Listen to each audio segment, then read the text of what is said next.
नेहरू जी ने आधुनिक भारत की नींव रखी, शास्त्री जी ने हरित क्रांति की बुनियाद रखी, इंदिरा जी ने देश को परमाणु शक्ति से संपन्न बनाया, सामाजिक न्याय के लिए 20 सूत्री कार्यक्रम दिया, बैंकों का राष्ट्रीयकरण किया, राजीव जी ने संचार क्रांति लाई और पंचायती राज और लोकल बॉडीज का आधार बनाया, जिसको नरसिंह राव ने 73rd 74th संविधान अमेंडमेंट आपको बधाई दे रहे हैं। अरे वो कांग्रेस के प्रधानमंत्री थे, मेरी पहचान हैदराबाद से थी उनकी। नहीं, आपको बधाई दे रहे हैं। अरे मैं ये कह रहा हूँ 73 74 अमेंडमेंट जो राजीव गांधी जी की सपना थी और जो उन्होंने तैयार किया था उसको आगे लाया गया। और आज जो महिलाओं को रिजर्वेशन मिल रहा है, जो मेयर का हो, जो पंचायत का हो, जो जिला पंचायत अध्यक्ष हो, ये सब जो मिल रहा है मैडम, ये कांग्रेस की वजह से मिल रहा है। ये कांग्रेस ने एक्ट लाया। महिलाओं को क्या करे, महिलाओं को क्या करे, ये करे, उनको अध्यक्ष बनाए, मेयर बनाए, पंचायत मेंबर्स बनाए, तालुका पंचायत मेंबर्स बने, ये बनाए। अगर हमारी सत्ता आएगी तो हम तुमसे भी तेजी से महिलाओं का आरक्षण बिल इम्प्लीमेंट करेंगे। अरे हर चीज एक ही दिन में नहीं होता, तुम लोग अपोज करें उस वक्त, चलो। और मनमोहन सिंह ने हर एक सुधारों का काम किया। प्रधानमंत्री की आधारहीन बातों से इतिहास बदल नहीं सकता। जो सत्य है वो सत्य है, जो असत्य है वो असत्य है। इसीलिए कम से कम वो अपना ध्यान इधर रखिए। हम फर्जी आंकड़ों की नीति नहीं करते। अगर कांग्रेस की सरकार को असली उपलब्धियां बताने लगूंगा तो आपके पास समय नहीं है और मुझे भी ज़्यादा कुछ बोलना है, लेकिन थोड़ा तो मुझे बोलना ही पड़ेगा, क्योंकि हमको उधर से इतने लोग बात करके ठोकते रहे। असत्य बातों को उन्होंने सही बोल के बताने को सारे दुनिया कोशिश की, लेकिन हम उससे डरने वाले नहीं हैं। उत्तर को प्रत्युत्तर देंगे और सत्यता पे आधारित उत्तर देंगे। सर, संविधान के अनुच्छेद 15 के तहत धर्म, नस्ल, जाति, लिंग या जन्म स्थान के आधार पर भेदभाव रोका है, लेकिन आज क्या कुछ घट रहा है ये सबको पता है। प्रधानमंत्री इंदिरा गांधी ने चैलेंज समझा था, इसलिए कि 42nd अमेंडमेंट लेकर आई, जिसके तहत सोशलिज्म और सेक्युलरिज्म को प्रियम्बल में जोड़ लगाया और आर्टिकल 51A यानी तुम्हारी फंडामेंटल ड्यूटीज क्या है वो बताए। तो वो गलत है। फंडामेंटल ड्यूटीज क्या है अगर आप देख लेंगे तो आपको मालूम होता है। और मैं ये बताना नहीं चाहता हूं, क्योंकि आप वो बात को छुपाना चाहते हैं, मैं आपको याद दिलाना चाहता हूं। तो इसीलिए ये कर्तव्य, हाँ, जो मोदी साहब ने नाम रखा है कर्तव्य पथ, हाँ, लेकिन कर्तव्य को ही भूल गया। 51A का जो आर्टिकल है उसी को भूल गए हो। वो सेक्युलर, सोशलिज्म, ये सब फालतू के वर्ड है, निकाल लो। ये कर्तव्य पथ में गड़बड़ी हो रही। इसीलिए मैं आपसे निवेदन करूंगा कि कम से कम जब कभी वो आपके पास आएंगे, ज़्यादा तो इधर नहीं आते, कहीं मिले तो भी आप कह सकते हैं जरा संविधान के तहत चलो। लोग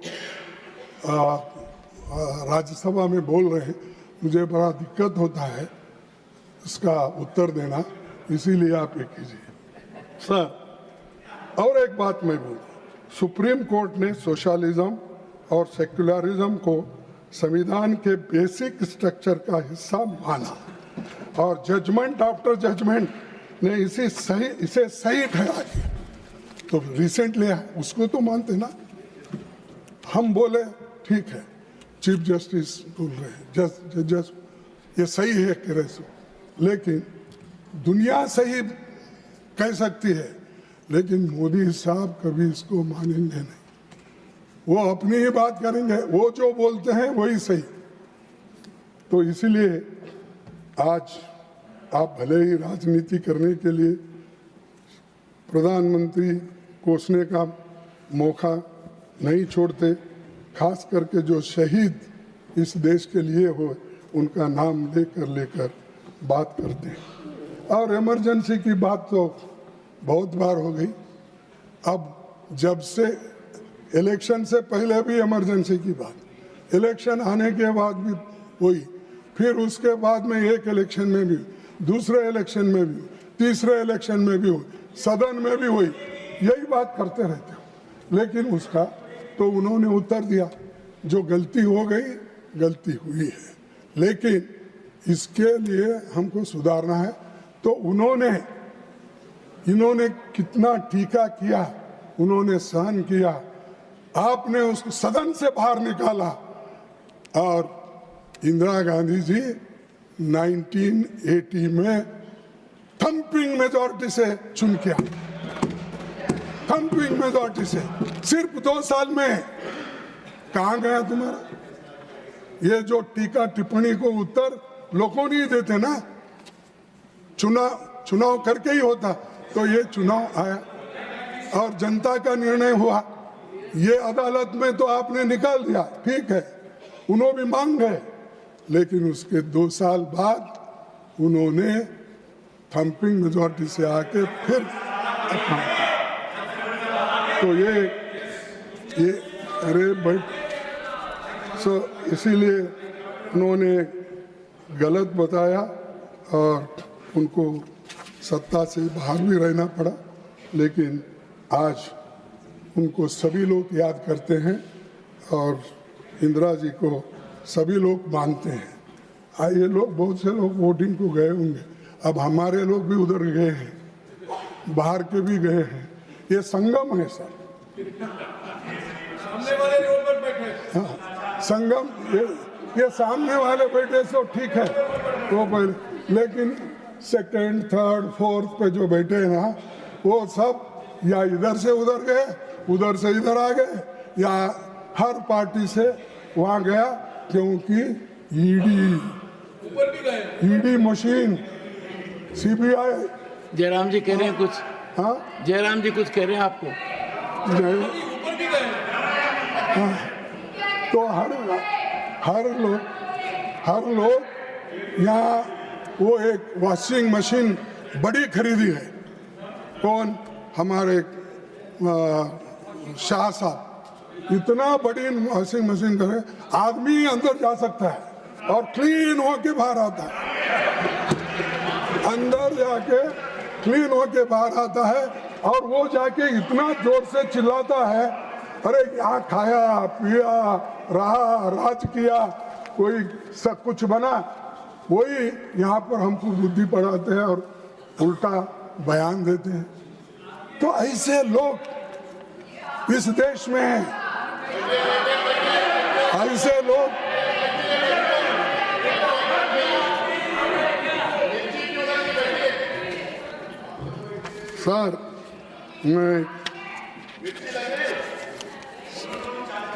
सर, हम संवैधानिक प्रावधान के तहत कांग्रेस पार्टी ने देश में कास्ट सेंसस की मांग की, और कास्ट सेंसस की मांग इसलिए कर रहे हैं, कमज़ोर लोग, तबकों के लोगों को बेहतरीन के लिए, उनके बेहतर के लिए एक रणनीति बनाई जाए।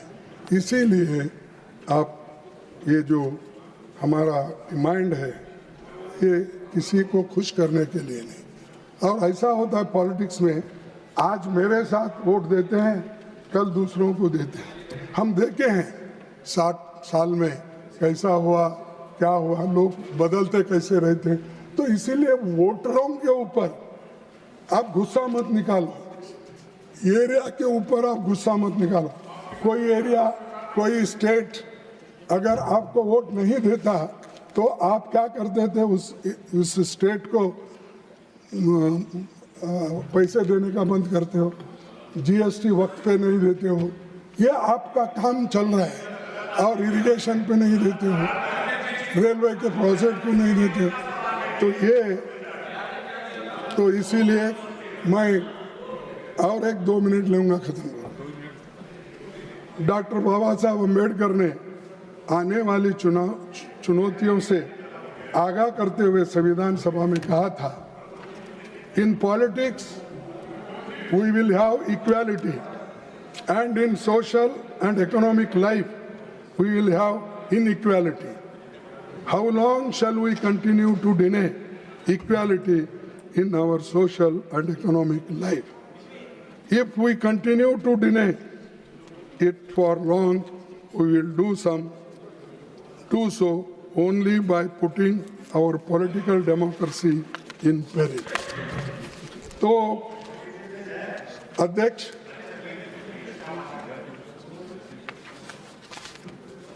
सर, और गरीब बनते जा रहा है, अमीर बनते जा रहा है, और 5% इस देश के लोग 62% संपत्ति उनके पास, 1% लोगों के पास आज 3% संपत्ति है, 50% लोगों के पास।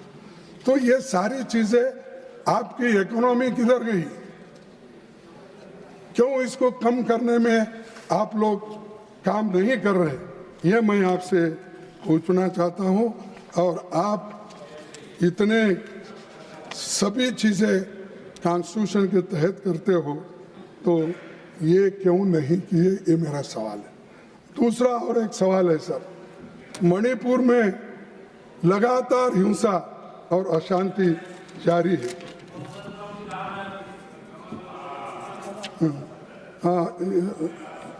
हिंसा और अशांति जारी है, लेकिन 1.5 साल में मोदी जी को मणिपुर की हालात का जायजा लेने का समय नहीं मिला। वो पूरे दुनिया में फिर रहे हैं, देश में फिर रहे हैं, इलेक्शन के लिए हर जगह जाते हैं।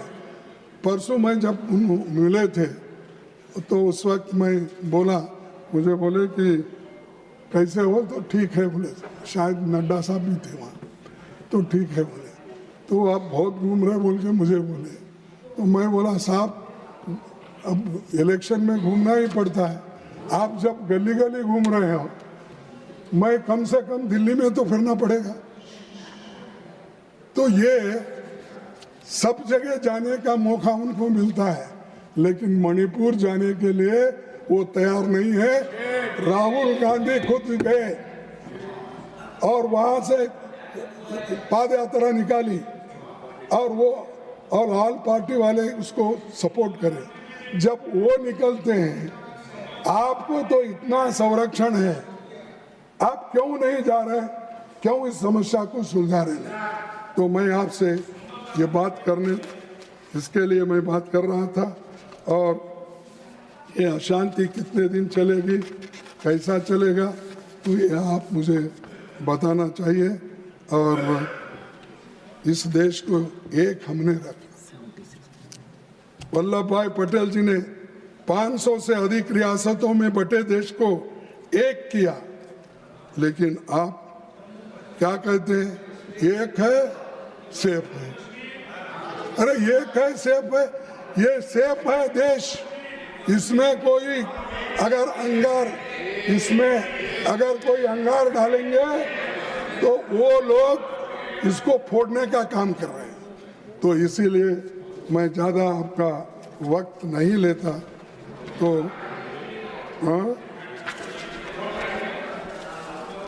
देखिए, और एक लास्ट कोट में आपका पढ़ूंगा।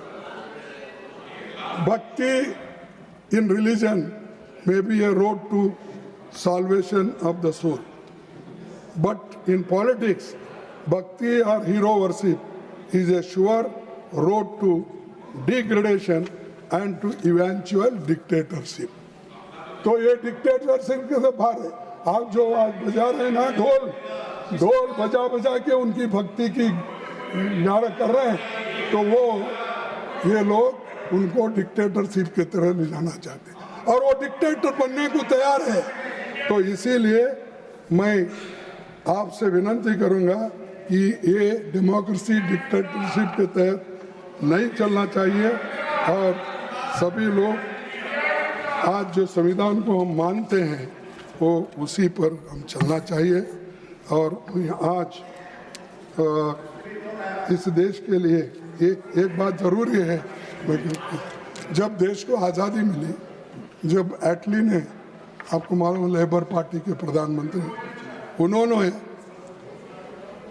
उस वक्त चर्चिल ने क्या कहा था, भारत को स्वाधीनता देने वाले लॉर्ड एटली सरकार के प्रस्ताव पर चर्चा के दौरान ब्रिटिश संसद में पूर्व प्रधानमंत्री और तत्कालीन विपक्षी नेता विंस्टन चर्चिल ने कहा था कि आज़ाद होते ही भारत बिखर जाएगा और वहाँ दुष्टों, बदमाशों, लुटेरों के हाथ चला जाएगा। ये बात चर्चिल की ये मंशा थी। हम नहीं चला सकते, हम संविधान नहीं बना सकते, इसीलिए उन्होंने ये बात की। लेकिन पंडित नेहरू, सरदार पटेल, मौलाना आज़ाद, डॉक्टर अंबेडकर ने इस देश को डेमोक्रेसी लाकर सबको बचा दिया। और इतना कहते हुए मैं और कुछ नहीं बोलना चाहता हूँ। आपको एक ही मिनट में समझा के बैठूंगा, एक ही मिनट में सब। देखो, एक राहत इंदौरी का है, राहत इंदौरी, जहां से गुजरो धुआं बिछा दो, जहां से गुजरो धुआं बिछा दो, जहां भी पहुंचो धमाल कर दो, जहां भी पहुंचो धमाल कर दो। तुम्हें सियासत ने हक दिया है, हरी जमीनों को लाल कर दो, हरी जमीन को लाल कर दो। अपील भी तुम, दलील भी तुम, गवाह भी तुम, वकील भी तुम, जिसे भी चाहो हराम दिल लिख दो, जिसे भी चाहे वो हलाल कर दो। ये शब्दों के साथ मैं मेरे 4 शब्दों को समाप्त करता हूँ। आपने जो मेरे को समय दिया इसलिए मैं धन्यवाद करता हूँ। मेरा समय मेरे पार्टी के समय में मत काटो, यही विनती करता हूँ।